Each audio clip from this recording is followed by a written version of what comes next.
మీలో ఎవరైనా మీ కుటుంబ సభ్యులు గాని, బంధువులు గాని, మీ శ్రేయోభిలాషులు గాని, మిత్రులు గాని, మీ కొలీగ్స్ గాని, మీ పైన వాళ్ళు గాని, సో 'రాజ్' అనే పేరుతో ప్రొనౌన్సియేషన్‌లో ఉన్నారా? రాజు, రాజ్ కుమార్, రాజేష్, రాజన్న, రాజయ్య. సో వీళ్ళ పేరులోనే రాజుగా ఉంది గానీ, వీళ్ళెప్పుడు ఒకరికి బంటులాగానే వ్యవహరిస్తారు. రాజు అంటే ఎలా ఉండాలి? ది కింగ్ లాగా ఉండాలి. ఒక రాజ్యానికి రాజ్యాధినేత. సో మన దేశానికి ప్రైమ్ మినిస్టర్‌కి ఎంత పవర్ ఉంటుందో, ఎవరి పేరైతే రాజు ఉంటుందో, వాళ్ళు ఆ చుట్టుపక్కల సరౌండింగ్స్‌కి అలా అంతటి పవర్ ఉంది మీ నేమ్‌లో. ఎవరి పేరైతే రాజ్ అనే నేమ్‌లో ఉందో, వీళ్ళకి ఎక్కువగా బంధు ప్రీతి ఎక్కువ. సో ఎప్పుడైనా బంధువులకి, చుట్టాలకి ఆప్యాభిమానాలు, ప్రేమానురాగాలు ఎక్కువగా చూపిస్తారు.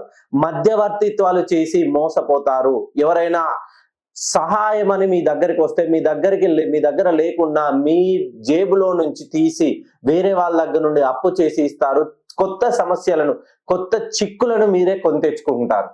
ఎప్పుడైతే ఈ రాజ్ అనే పేరులో 3 అక్షరాలు గాని, 4 అక్షరాలు గాని, 8 అక్షరాలు గాని, 5 అక్షరాలు గాని, 6 గాని, 6 అక్షరంతో స్టార్ట్ అయ్యి ఈ 5, 6, 7, 8 అనే అక్షరాలతో మీ పేర్లు మొదలైతే ఖచ్చితంగా ఆర్థికంగా నిలదొక్కుకోలేరు. సంపాదిస్తారు. పేరులో హస్తరేఖల్లో ఖచ్చితంగా ధనరేఖ ప్రాప్తి ఉంటుంది. కానీ దాన్ని నిలుపుకోవడంలో చాలా ఇబ్బంది పడతారు. ₹1,00,000 సంపాదించినా 2,00,000 అప్పు చేస్తూనే ఉంటారు.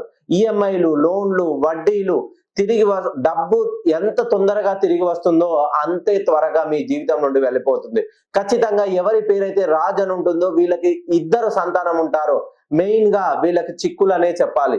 సంతానం ప్రారంభమైనటువంటి దగ్గర నుండి ఉద్యోగంలో ప్రమోషన్‌లు రాక, సరి అయినటువంటి ఉద్యోగం లభించక, చేస్తున్న ఉద్యోగంతో సాటిస్ఫాక్షన్ ఉండక, కొత్త ఉద్యోగం వెతుక్కోలేక ఉన్న దాంట్లో చాలని జీతంతో బ్రతుకుతుంటే ఒక్కసారి మీ పేరులోని సంఖ్యాబలాన్ని సరిచేయండి. ఖచ్చితంగా సంఖ్యలతో మీ తలరాతలు మార్చే విధంగా నేను సెట్ చేసి పంపిస్తాను.